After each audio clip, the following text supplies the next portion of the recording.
இந்த 2026ல ஏசாயா 45:14 நமக்கு ஆண்டவர் வாக்குத்தத்தம் தருகிறார்.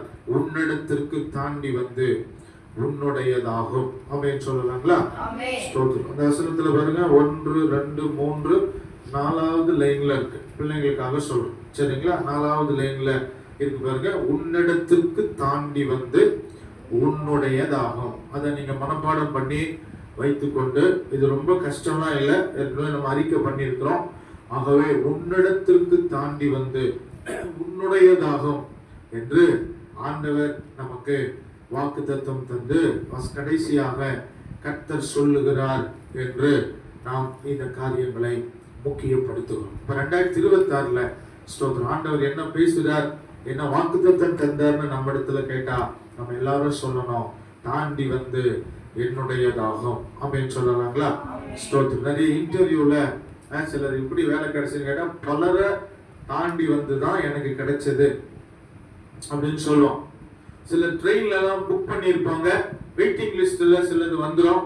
அப்புறம் நிறைய பேர் கேன்சல் பண்ண பிறகு இத்தனை பேரை தாண்டி தான் எனக்கு வந்தது அப்படின்னு சொல்லுவோம். பிள்ளைங்க காலேஜ் படிக்கிறீங்க, பலரை இன்டர்வியூ பண்ணியிருக்கலாம், பலர் ரிஜெக்ட் பண்ணியிருக்கலாம். தாண்டி வருகிற ஒரு காரியங்கள் அநேக ஆண்டவர் நம்ம வாழ்க்கையில செஞ்சிருக்கிறார்.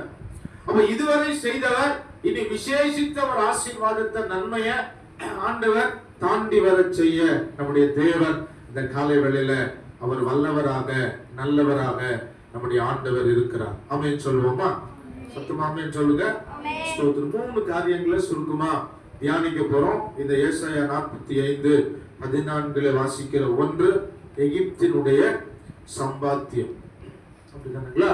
2வது எத்தியோப்பியாவினுடைய வர்த்தக லாபம், 3வது சபேயரின் வர்த்தக லாபம். ஸ்தோத்திரம். ஆண்டவர் இந்த 3 சம்பவத்துல வர்த்தகம், வணிகம் என்று சொல்கிறோமே அந்த காரியம், லாபம் என்று ஆண்டவர் சொல்லுகிற காரியம்.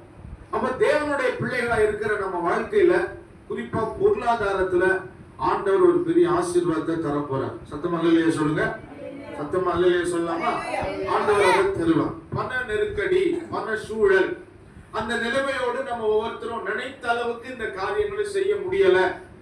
ஆனா பணம் இருந்தா, பொருளாதார ஆசீர்வாதங்கள் இருந்தா, நன்மைகள் இருந்திருந்தா, நான் நிச்சயமாக இந்த காரியங்களை நான் செய்திருக்க முடியும் என்று சொல்லக்கூடிய நிலைமையில ஆண்டவர் ஒரு பெரிய பொருளாதார ஆசீர்வாதத்தை நமக்கு இந்த 2026ஆம் ஆண்டு கர்த்தர் வைத்திருக்க நம்முடைய தேவன் வல்லவராக இருக்கிறார். இந்த 2026ல ஏசாயா